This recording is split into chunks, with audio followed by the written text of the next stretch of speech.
Hey, JulesBlessedVegan, and as always, welcome to my channel. And for those of you who are new, I know you can benefit. Oh my goodness, we are in the middle of joyful June, and it is ticking away. As always, it doesn't matter if you're just showing up. It doesn't matter if it's June.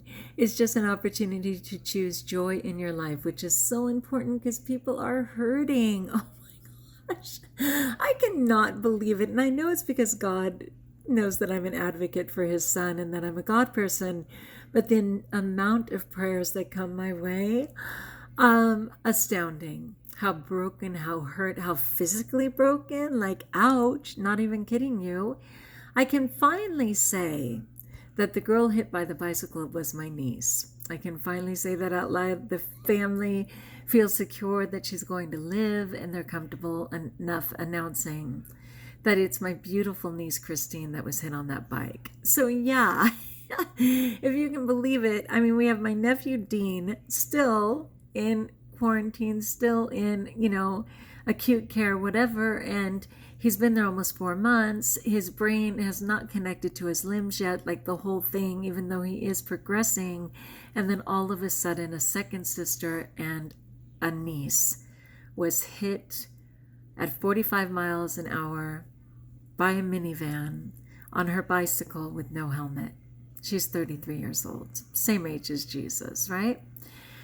Anyway, not only that, she didn't have her ID with her, and so no one could find her for 3 days. The family had to put a missing persons report, and finally a Jane Doe, who, by God's grace, when the EMTs found her, even though she'd been thrown 40 feet and smashed to pieces, she said her name was Christine. So they had a broken person in Orange County who was hit by a bike named Christine, and the family was able to find her. I mean, astounding. So yesterday was actually the 1 month mark. She shattered her pelvis. She broke her arm. She broke both legs. She broke her, like everything, but not her spinal cord and not her face. I mean, yeah, no helmet. She had 4 brain swells, but that is so merciful. That is just so merciful. And so, miracle of miracles, not only did she call her dad on Father's Day, like what? But then I got to talk to her yesterday, which was just amazing.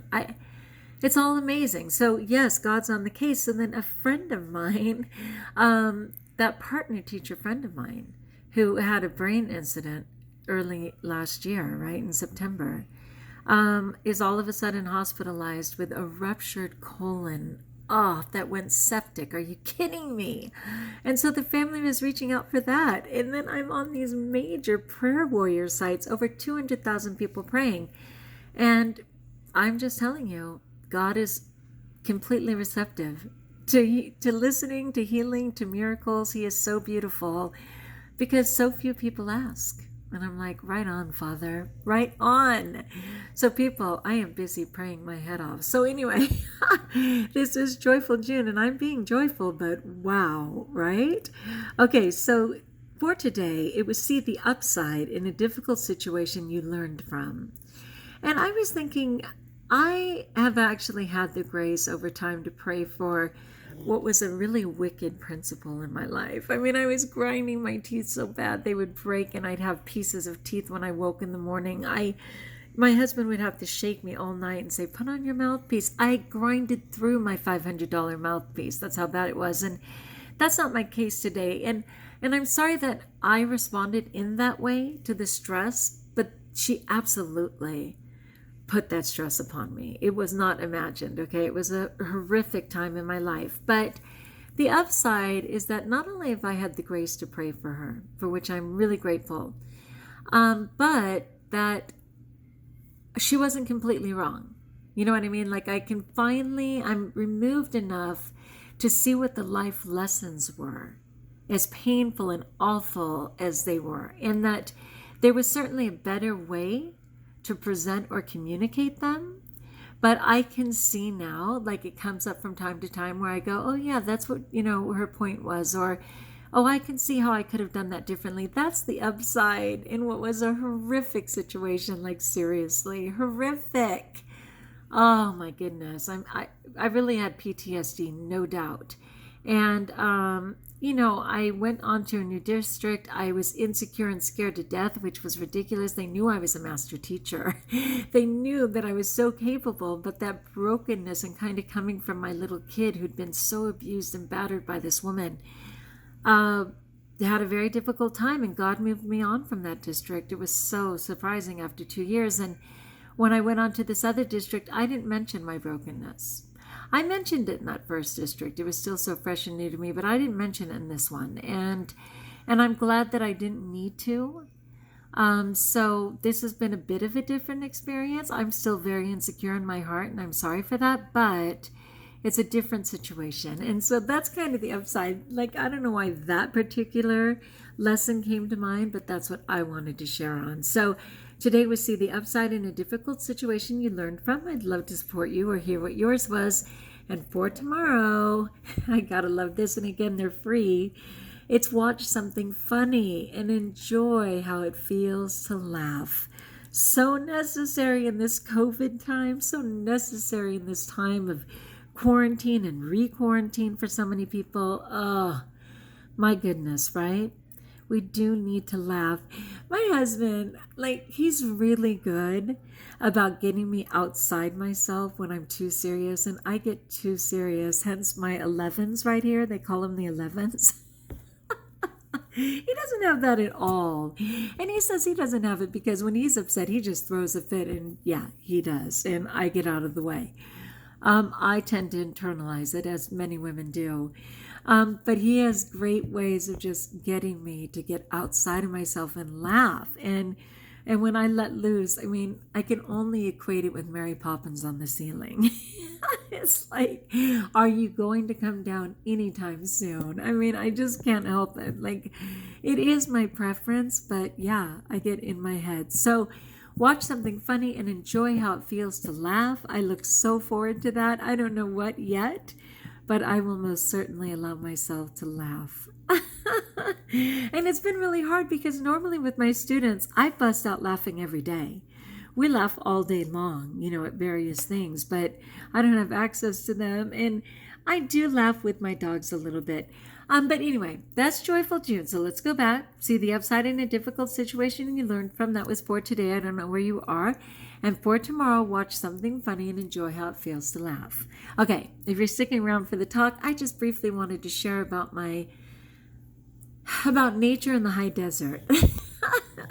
Okay, so yes, I have 5 dogs, a pig, a bird, and 3 horses. And yes, they're all rescues.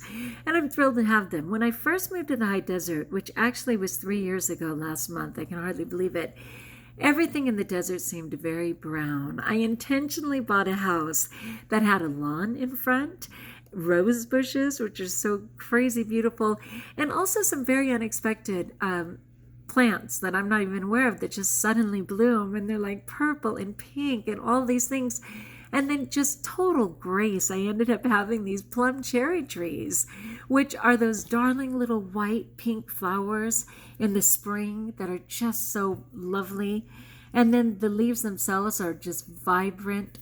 I want to say red, but they're more maybe scarlet red, you might want to say, but they're so beautiful. And now plum cherries for free and sponsored by God. I'm in love. Okay, so when I first moved up here, it was just brown, like nothing. I had my cute little yard, but there was just nothing, okay? Now, over time, of course, I can see all the beauty of the high desert. There's lizards everywhere and bunny rabbits, and not just regular squirrels. There are some squirrels, but there are these other funky little... They're huge. I can't even tell you. Somebody said what the name of them were. I always thought they were chipmunks, but no. They are these funky, I think they're called flat body squirrels, something like that. I don't even know. And there's just, oh God, don't even get me started on those gigantic ravens, right? The gigantic ravens.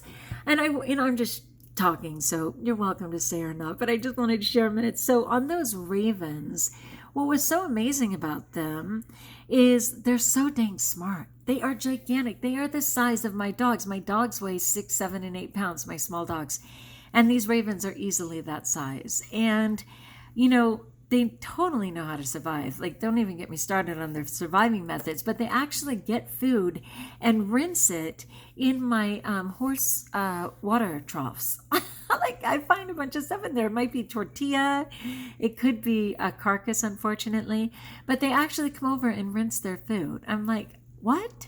But then I was reading in the Book of Kings, Book 1, that God actually used the ravens to feed the people. He asked the ravens to please bring them like fruit in the morning and meat in the afternoon, and they fed a ton of people. And I believe it. I believe it. So anyway, one of the things is that there's a ton of bunny rabbits. First, they were underneath our hay barn. And because it's mostly desert and I don't really have anything, my food plants are up high and they don't get to them. But now they're in my front yard and we have a new lawn and they're enjoying it a little too much and parts of it aren't growing because they ate all the seeds. But they're just so dang cute. I can't even stand it. But they multiply every 30 days and that is not cute. So I've been learning about bunny rabbits and what I need to do to deter them. And it turns out one of the ways is to use red pepper and sprinkle it around. They don't favor it. Another one is put talcum powder on the plants themselves. They don't favor it. I think a third one was to take Irish Spring soap and shave it into little bags and put it around. They don't like the smell of it. But whatever the case is, I'm going to have a serious talk with God, with the rabbits, and say, I'm so happy to share my yard, but you are multiplying. Like, there were 5 today, okay? But anyway, what I wanted to see is, it was funny, I looked it up and it said, is it good luck to see a rabbit in your yard, or 5? And it says, since rabbits represent abundance, fertility, and well-being, they are a positive omen for family and love life. Overall, a rabbit crossing your path is a fortunate and positive omen, so you should feel blessed and lucky. I love that. And then this other one says, there's no doubt that if a rabbit crossed your path, it could be a very important omen for you. It means that in the near future, you can expect prosperity and abundance. Rabbit on your path is announcing that positive changes are coming into your life, so you don't have to worry. And I love that. And I know you might go, well, aren't you Christian? And isn't that like mystical or mythical or what is that? You know what? God is big. And he has great messages and they can come from anywhere and I will take it. So prayers for me as I deal with talking with those rabbits. And just one last story because it was just so amazing. All the time I give animals an opportunity to change their behavior before a consequence. I do that with my personal animals and I do that with any little creature. So often, like at school, I would have to ask a spider to move its web because I knew children were going to kill it, right? And the best one ever, there were over 1,000 ants in my classroom. I don't know what the deal was. And they were going to come in by about 11 o'clock and spray them, like while the kids were at lunch or whatever, before it was illegal to spray them, praise God. But they were going to come in and spray them because, come on, how do you have kids in there with 1,000 ants? I talked to those ants and I said, you guys, I'm not kidding you. You've got to go or you will be killed. And you just absolutely have to choose to leave the classroom. And they didn't appear to really be listening. But I am telling you, between 8 in the morning and 11 o'clock when they came to spray, we were down to a tiny little trickle of a couple of babies, 1 or 2 on crutches, and, some elderly. And they're like, well, wait a minute, didn't you call? I mean, where'd the ants go? I thought there were thousands in here. And as fast as they could, they were like, bye, lady. I'm not kidding you.